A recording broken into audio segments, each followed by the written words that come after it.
নিজেরাই নিজেদের মধ্যে লড়ে মরবে, তার শুরুটা বিভিন্ন জায়গায় ফুটে উঠেছে।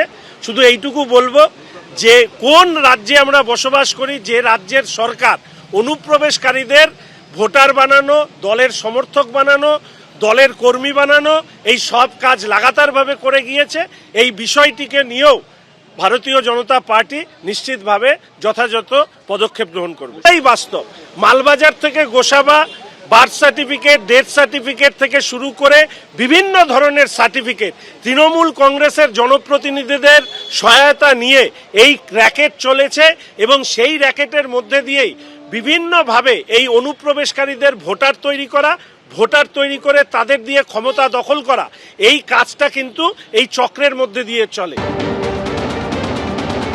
ঢুকলো কি করে? গোড়ায় আসুন। শুধু বাংলা নয়, কদিন আগে ত্রিপুরায় ধরা পড়েছে, আবার আগরতলা রেল স্টেশন থেকে 4 জনকে ধরেছে। কি করে ঢুকলো? সীমা তো বিএসএফ, অমিত শাহের। বাংলাদেশে তো এই থেকে যদি ঢুকতে হয়, বাংলাদেশ থেকে যদি ঢুকতে হয়, তো বিএসএফ কি করছিল? ত্রিপুরা তো বিজেপির, তাহলে সেখানে ঢুকলো কি করে?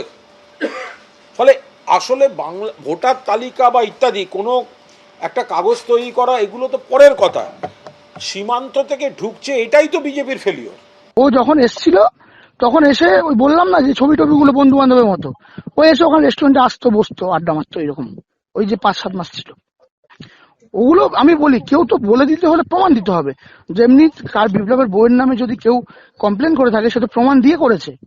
সেখানে আমার বিরুদ্ধে প্রমাণ থাকলে যা পারে করুক গে, প্রমাণ ছাড়া একটা ফাউ বলে দিলে হবে? আমি তো বলবো বিপ্লব খুন করেছে, ও বললে কি খুন প্রমাণ হয়ে গেল নাকি বিপ্লবের নামে? আমি দিতাম, আমি তো নেই, আমি তো কলকাতায় চলি। দেখো সুপ্রজিৎ, বিপ্লব দাস তৃণমূলের প্রতাপাদিত্যনগর গ্রাম পঞ্চায়েত এইখানকার তৃণমূল সদস্য, তৃণমূল পঞ্চায়েত সদস্য। যেটা অভিযোগ যে 2021 সালের শেষের দিকে এই নিউটন দাস যখন এ রাজ্য থেকে বাংলাদেশে যাওয়ার চেষ্টা করছিল, সেই সময় অভিবাসন দপ্তরের হাতে গ্রেপ্তার হয় এবং তারপরে 90 দিনের মতো সে জেলে বন্দী ছিল। এই সময় তাকে ছাড়ানোর ব্যাপারে তদবির করেছিল এবং নিয়মিত যাতায়াত করত। এই হচ্ছে দেবাশিস দাস তৃণমূল ছাত্র পরিষদের সুন্দরবন সাংগঠনিক জেলা সভাপতি। এই দেবাশিস দাসের সাথে নিউটনের যে সম্পর্ক এবং তার যে সবসময় ঘনিষ্ঠ বৃত্তেই সবসময় থাকতো, সেটা কিন্তু একাধিক ছবিতে পরিষ্কার। এবং যে কথাটা বিরোধীরা বারে বারে বলার চেষ্টা করছিল, এবার কিন্তু বিপ্লব দাস কার্যত বিস্ফোরক সেই মন্তব্য করলো। এবং মন্তব্য শুধু করলোই না, তার আরও কিছু আর্থিক অনৈতিকতার যে দাবি করলেন এই বিপ্লব দাস। এবং বিপ্লব দাস অভিযোগ করলেন এই নিউটন এবং দেবাশিস দাসের বিরুদ্ধে। এই জেল মুক্তির পরে কাকদ্বীপে একটি রেস্তোরাঁ খুলেছিল, সেই রেস্তোরাঁ নিউটনও ছিল এবং অন্য একজন পার্টনার ছিল।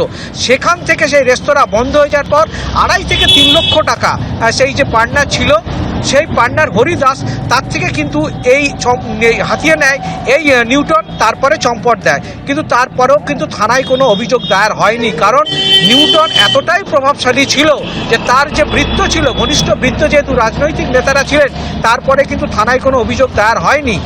এর ফলে যেটা হচ্ছে যে আজকে শুধু নিউটনের ঘটনা প্রকাশ্যে এসেছে, তাই এখানকার প্রবীণ মানুষেরা বলছেন, এখানকার বাসিন্দারা বলছেন, এরকম অনেক নিউটন এখনও কাকদ্বীপের আনাচে কানাচে ছড়িয়ে রয়েছে।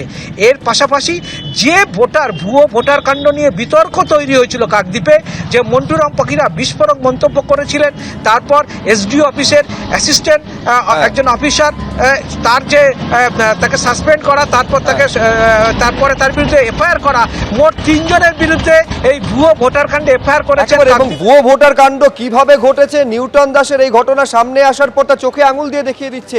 আমি এইখানে দর্শকদের সামনে রাখবো এই নিউটন দাস সম্পর্কে তৃণমূলের এই পঞ্চায়েত সদস্য বিপ্লব দাস, তিনি বিস্ফোরক অভিযোগ করেছেন। কি বলেছেন দেখুন। দেবাশিস দাসের সঙ্গে তার সুসম্পর্ক ছিল, সেইভাবে সে তখন সুন্দরবন সাংগঠনিক ছাত্র যুবর নেতা ছিল, সেইভাবে সে তাকে ডেকে নিয়ে আসতো, তার সঙ্গে মিটিং মিছিলে অ্যাটেন্ড করাতো। আমার সঙ্গে জাস্ট পরিচয় হয়েছিল 2021-এ।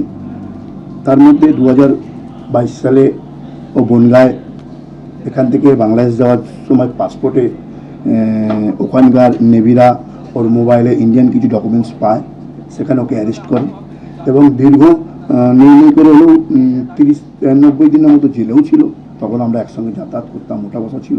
সেই সময় সেও গিয়েছিল তাকে ছাড়ানোর জন্য, আপ্রাণ চেষ্টাও করেছিল তাকে বের করানোর জন্য। জেল থেকে ছাড়া পাওয়ার পর উনি কাকদ্বীপে আসে, এখানে একটা রেস্টুরেন্টও খোলা হয়েছিল, যেটা উনি বিজনেস করেছিল পার্টনারশিপ হিসাবে, তার সঙ্গে ব্যবসাও করেছিল। আমি 22-এর পর থেকে আপাতত এইরকম পরিস্থিতি দেখে, এরকম সমস্ত খারাপ পরিস্থিতি দেখে আমি এখান থেকে নিজে থেকে সেফ সাইড হয়ে যাই।